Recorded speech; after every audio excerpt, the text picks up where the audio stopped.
Հայաստանի Հանրապետության վարչապետի աթոռն զբաղեցնողի կամ Ադրբեջանի նախագահի հայտարարությունները որևէ իրավական ուժ չունեն միջազգային իրավունքի տեսանկյունից եւ խոսքը գնում է ԵԱՀԿ-ի շրջանակում գործող ձևաչափի լուծարման կամ տրանսֆորմացիայի մասին։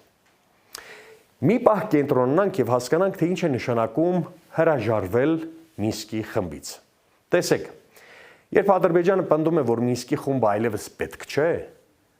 դրան հրաժեշտություն չկա, քանզի վասնզի Հայաստանի ինչ որ իշխանություն ընդունել է, թե իբր Արցախը Ադրբեջանի մաս է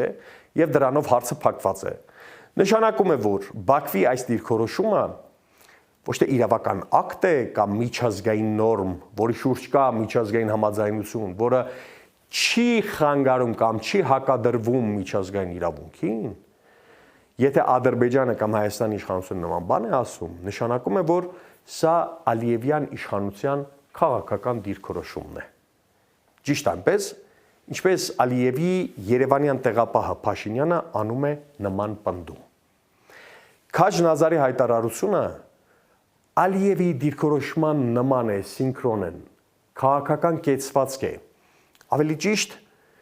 դեմքին բշտիկներ ունեցող դերրատի տղու էմոցիոնալ պորտկում է,